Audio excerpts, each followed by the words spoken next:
শঙ্করের চমচমের রাজবাড়ি, ভালো মানুষের রাজবাড়ি, সাহসী সন্তানের রাজবাড়ি। আপনারা আজকে যে ভালোবাসা দিয়েছেন এইটা কখনো ভোলার না। আমরা আসছিলাম পদযাত্রা অল্প কিছু দূরত্ব, কিন্তু সেখানে কানায় কানায় মানুষ পরিপূর্ণ ছিল, অনেক ভালোবাসা দিয়েছিল। এখনো এখানে শেষ মাথা পর্যন্ত মানুষ, অনেক দলের অনেক মতের মানুষ আজকে আপনারা একসাথে আমাদেরকে সমর্থন দিতে এসেছেন, ভালোবাসা জানাতে এসেছেন। সেই জন্য আপনাদের প্রতি অনেক অনেক কৃতজ্ঞতা।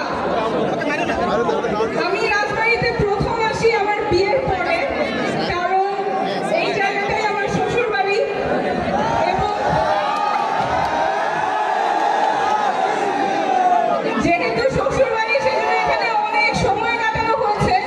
দেখেছি যে আপনারা কত সহজে একটা নতুন মানুষকে আপনারা আপন করে নিতে পারেন, কাছে টেনে নিতে পারেন, এবং আপনারা সবাই একটা অনেক বড় পরিবারের মতো একজন আরেকজনের খেয়াল রাখেন, একজন আরেকজনের দেখাশোনা করেন, বিপদে পাশে থাকেন।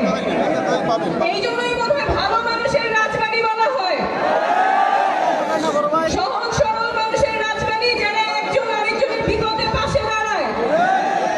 এবং এইটা সামনেও যাতে থাকে, আমরা সবাই সবার বিপদে পাশে থাকবো, সবাই সবাই বিপদে সাহায্য করব।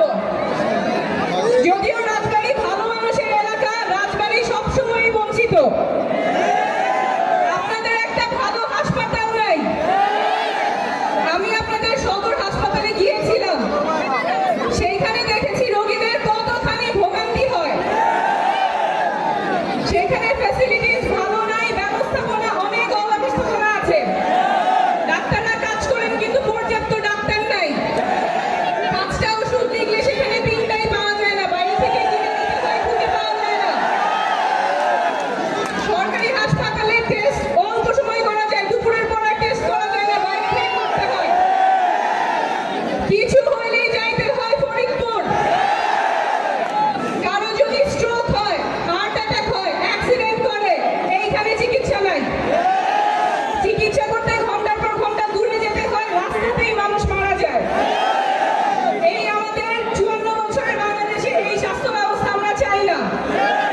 জরুরি চিকিৎসা মানুষের যখন প্রয়োজন তখনই শুরু হবে, হাসপাতাল পর্যন্ত অপেক্ষা করতে হবে না। অ্যাম্বুলেন্সেই যাতে জরুরি চিকিৎসা শুরু হয়, সেই ব্যবস্থা আমাদের করা প্রয়োজন, সরকারিভাবে করা প্রয়োজন, যাতে যার যখন হার্ট অ্যাটাক হবে সে অ্যাম্বুলেন্সেই চিকিৎসা করতে করতে হাসপাতালে যাবে। সেই ব্যবস্থা আমরা চাই। স্বাস্থ্য ব্যবস্থা এমন স্বাস্থ্য ব্যবস্থা যেখানে চিকিৎসার অভাবে মানুষ মারা যাবে না, টাকার অভাবে চিকিৎসার অভাবে মানুষ মারা যাবে না। এইখানে আমি যখন